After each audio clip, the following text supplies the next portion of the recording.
7, we're going to be going back and doing a little bit of math, but we're going to be using some of the stuff that you learned back in chapters 1 and 2, specifically the idea of how you convert between different units or dimensional analysis. Right? Really, that's what it boils down to.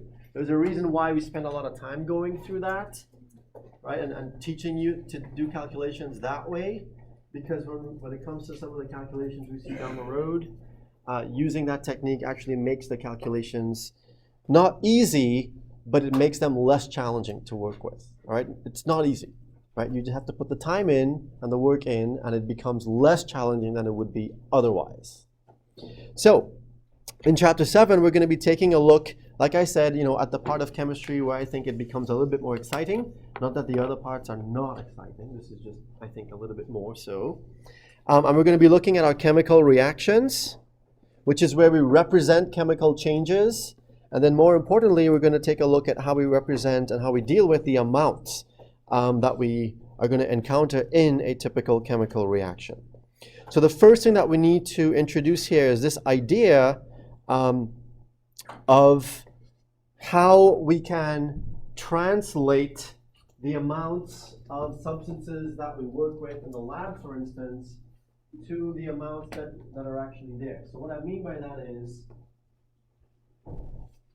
the atom or the molecule. Are those really, really big or really, really small? Those are incredibly tiny things, right? Do you think that you deal with individual atoms or individual molecules in the laboratory? Is that feasible or practical to actually work with 1 or 2 water molecules at a time in the lab? It's impossible to do that, right? We typically work with, milligrams or grams of stuff. So how can you make that jump from individual molecules, individual atoms, and masses of those things, which are really small, to the amounts that we're actually able to see and work with in the lab? Well, we're going to be using a measure or a counting measure that chemists use, which is called the mole. And the mole really is just, like I said, a counting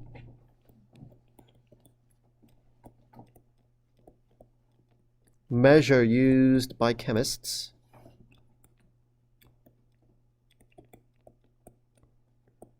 to bridge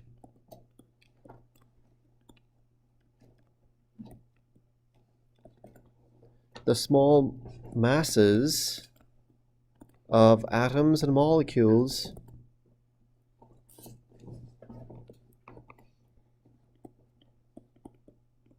to the amounts that we work with in the lab.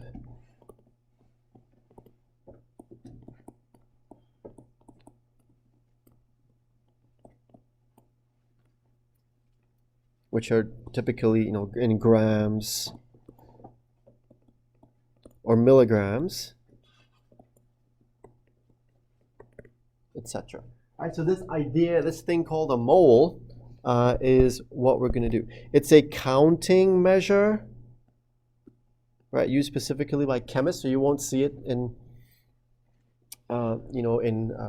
in carpentry or plumbing, for instance. It's used mostly in chemistry, but you'll also see it a little bit in some of the biology classes, but not a whole lot. So, what is this counting measure that a mole is equal to? Well, 1 mole of anything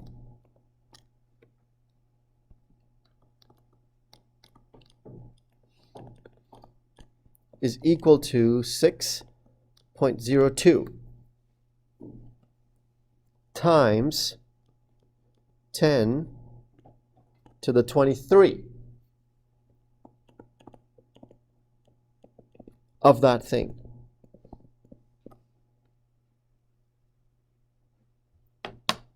Is that a big number or a small number? Is it a little big or is it a lot big? A lot big, right? So if you were to write that out in regular decimal notation, right, it'll look like this. So you have 6.02 times 10 to the 23. So that means I need to add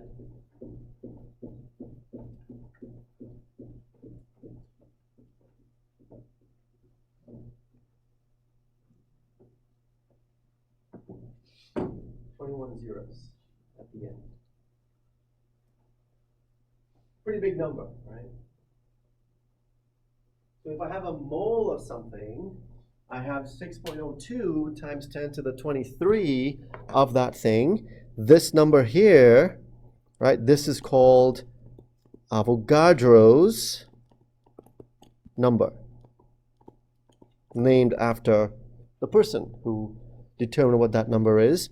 This Avogadro's number is sometimes abbreviated N, the number, and then A as a subscript to mean Avogadro. Mole. The word mole here is often abbreviated. It's not abbreviated by a lot. You actually just drop the E. As mole. So 1 mole of anything, 6.02 times 10 to the 23 of that thing, that number is Avogadro's number. So you can think of it just like any other quantity or measuring number that different endeavors use. So for instance, if you are in the baking question. That's a lowercase l. M-O small l.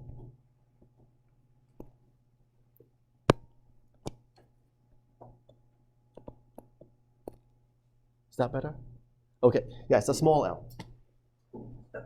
So if you're in, let's say you like to bake or cook or something, and you go to the store and you get a dozen eggs. Right? A dozen always means 12, right? Unless it's the baker's dozen, then it's 13. So a dozen is always 12, right? If you have a pair of shoes or a pair of socks, you have 2 of those things. If you have a mole of something, you have that many of that thing, which is Avogadro's number, 6.02 times 10 to the 23, right? So if you go to the store, you buy a dozen cookies, you get 12 cookies, right? It may last you a couple days. If you have a sweet tooth, maybe 1 day. What about if you had a mole of cookies? How long would that last you?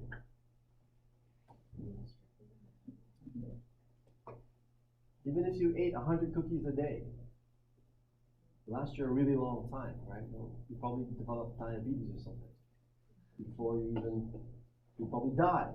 And then your kids will eat it, and then it'll last you a very, very, very long time. It's a huge number, in other words.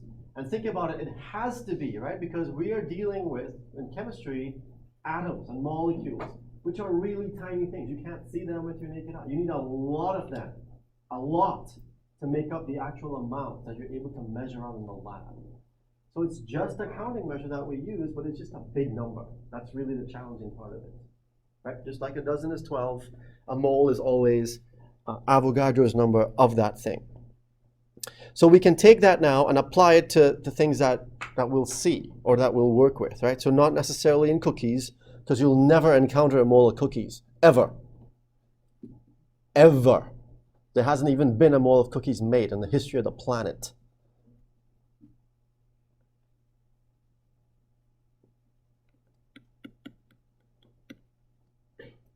And that's assuming cavemen made cookies way back when. So let's apply it to things that we actually are going to see or work with. So a mole of atoms. So if I have 1 mole, and again I'll use my abbreviation, 1 mole of anything, right? Whatever your favorite atom is, or least favorite atom.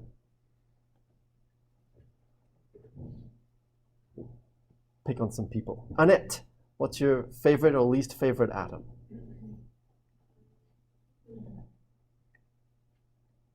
There's no right or wrong answer, by the way, so whatever you say is going to be right.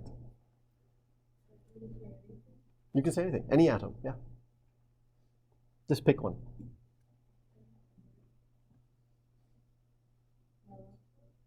Your laptop?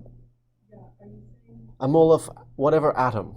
So yeah, from the periodic table. So nitrogen, oxygen, gold, whatever.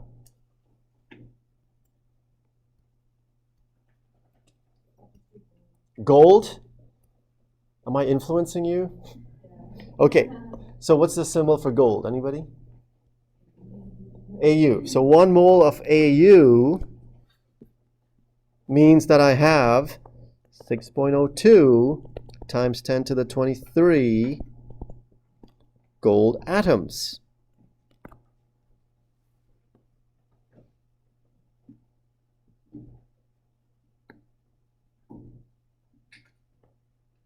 Donald, what's your favorite or least favorite atom from the table? Magnesium, okay. Is that just the first one you saw?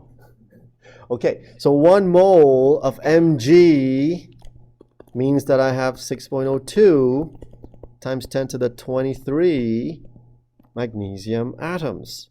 Okay, you can do that with all of the elements on the periodic table. You have 1 mole of them, you have the same number of them, which is Avogadro's number.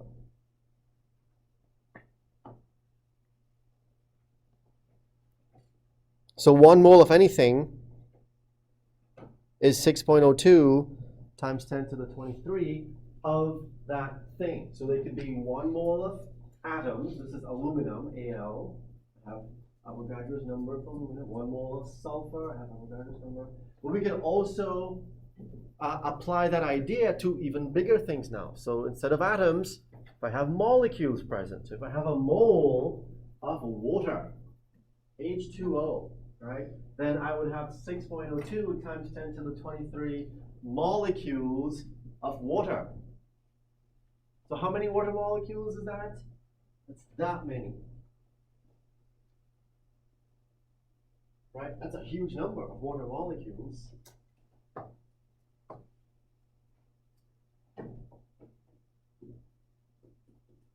But you take a sip of water, and that's how many water molecules you've sipped. Right? A mole of water is about 18 milliliters, 1/8. That's a big gulp, or a small gulp, depending on how big your gulps. So even though it's a huge number, it still happens to end up being a small amount in the general sense, because these things are incredibly tiny to begin with. Right? An individual molecule of water is really, really, really small. So a mole of water is going to have Avogadro's number of these things floating around. May I borrow your water bottle? So this water here has, I assume it's water, has 500 milliliters, right? So there's about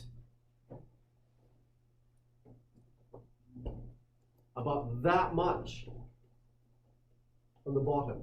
Well, that much is about 1 mole of water. It's a very small volume, right? But it contains a huge number of water molecules. So there's a lot more water molecules in here, right? And think about how much water there is on the planet. There are trillions upon trillions of water molecules. All right. So with Avogadro's number now, we've been writing the relationships in such a way to show you that it's the same way that we represented relationships back in chapters 1 and 2. Specifically, if I have 1 mole of something, right, we know that that is equal to 6.02 times 10 to the 23 of that thing. That's an equality. Right? One thing equal to another, which means I can turn it into 2 conversion factors. And how do I get those conversion factors? You take one and you put it over the other one. And then you flip it to get the second conversion factor. Right? So let's use the gold as an example. So let's say I had 1 mole of gold Au atoms. Right? Then I had 6.02 times 10 to the 23 gold atoms, right? That by definition is what 1 mole of something is. So if I take my equality and I make my 2 conversion factors, right, all I'm going to do is put one over the other. So 1 mole of Au over 6.02 times 10 to the 23. And then I just take that and I flip it.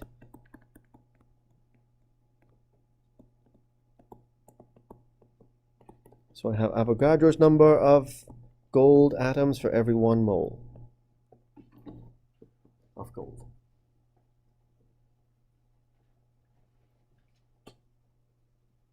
This is the same thing we did. Exact same thing we did when we looked at equalities and conversion factors in the metric system, right? So for instance, we saw that 1 meter was equal to 100 centimeters, right? We're able to generate our 2 conversion factors from this, 1m over 100, and then we just flip it to get the other one. Okay, it's the same thing we're doing here. The difference, though, is that we have this funky-looking number. It's just a big number, but the idea is the same. So this then would tell us that we can use our relationship, Avogadro's number and moles, to convert between those 2 units up here. Right? We can use it to convert between moles and number of atoms. Just like we were able to use our metric relationship over there to convert between meters and centimeters. Exact same idea. This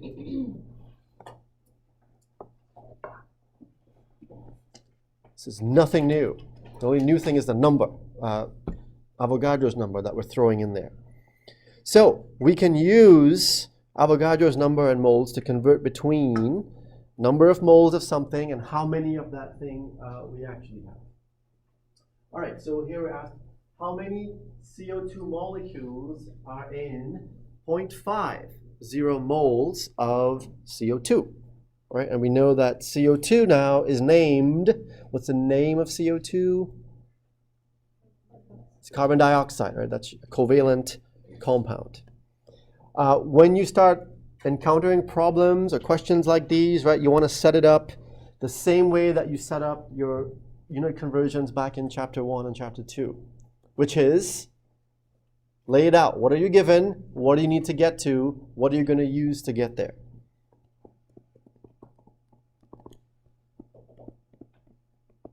So what are we given in this case?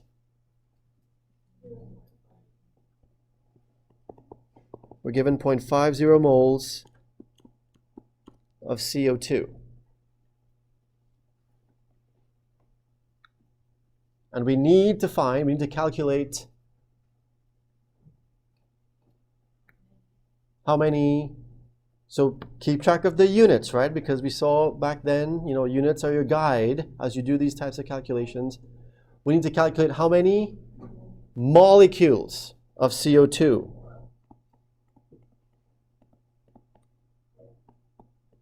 Okay, so a couple of things pop up here that you really want to pay close attention to.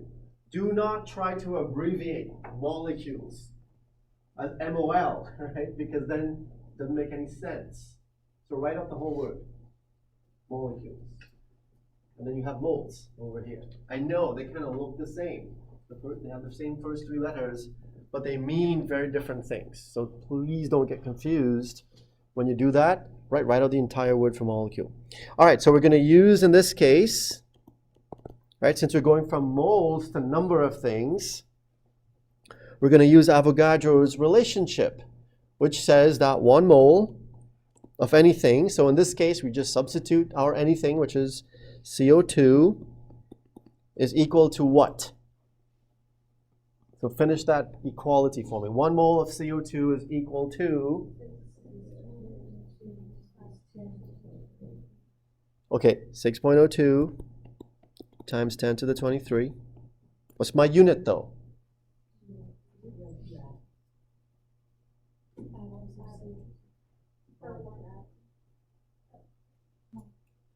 They're molecules of CO2, right?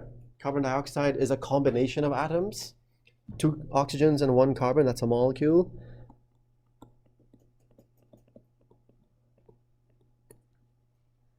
So 1 mole of CO2 is equal to Avogadro's number of CO2 molecules. Right? Just like 1 mole of water is equal to Avogadro's number of water molecules. Right? 1 mole of pens is Avogadro's number of pens. So keep track of the units. All right, so we know what we're given, where we're starting with.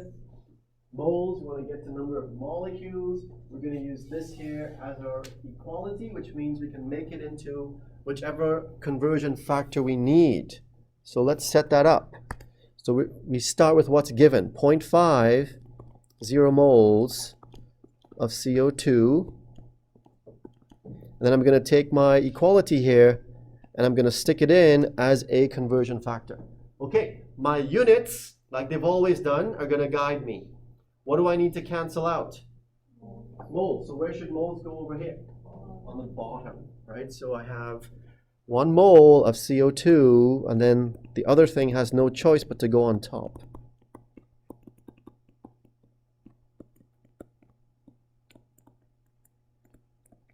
So 1 mole, or the moles cancel out, and we end up with whatever that happens to be, right? So half a mole would be, if you stick it in your calculator, okay, so do that while you're sitting there. 0.5 times 3.02, I'm sorry, times 6.02 times 10 to the 23.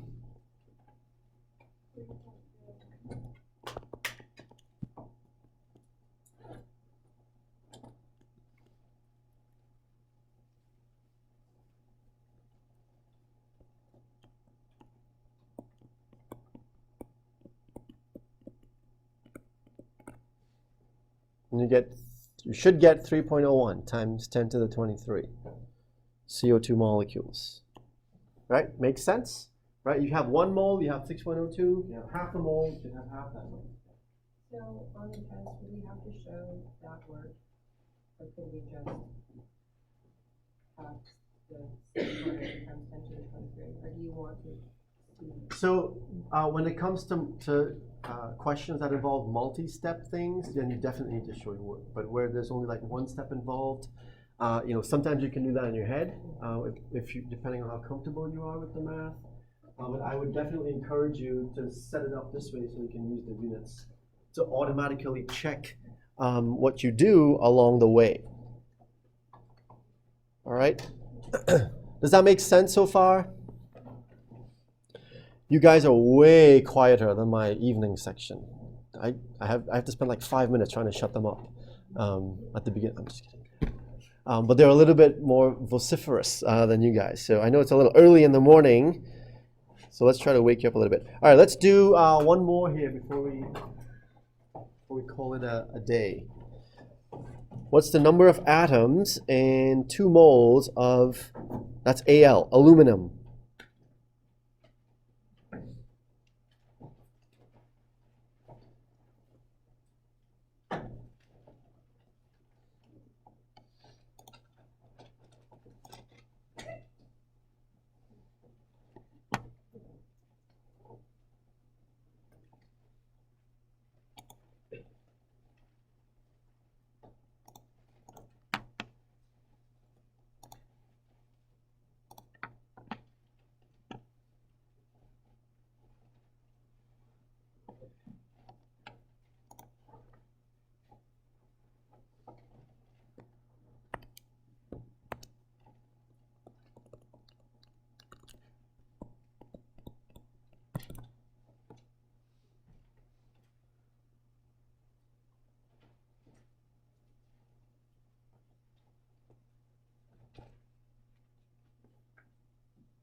Okay, so we'll organize it. We're given moles, right? We want to get to number of things. So again, here we'll use Avogadro's relationship. Right, so we'll use 1 mole of aluminum is equal to 6.02 times 10 to the 23 aluminum atoms. Okay, in lots of these cases, as you saw when you did your project, and also with all of the questions that you had to do for homework and whatnot from chapters 1 and 2, just getting started in the problem can sometimes be the stumbling block, right? So how do you approach the problem? How do you organize it in a way that makes sense? So again, laying it out, what you're given, what you need to get to, is a good way to get started, and then that'll sort of tell you what we can use, or what you can use to solve it. All right, so we're going to use Avogadro's relationship to convert moles to number of atoms. So we're going to start with what's provided, 2.0 moles of Al, and then we're going to take that relationship and stick it in here as a conversion factor. Right? If I want to cancel out moles, the moles are going to go underneath. So 1 mole of aluminum, 6.02 times 10 to the 23 aluminum atoms. Moles go away. All right, so you end up with, can somebody help me out? What do you get?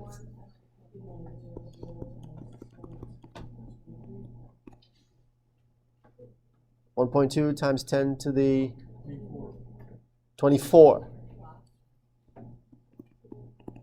aluminum atoms. All right, if you're getting 1.2 times 10 to the 23, double check your input in your calculator.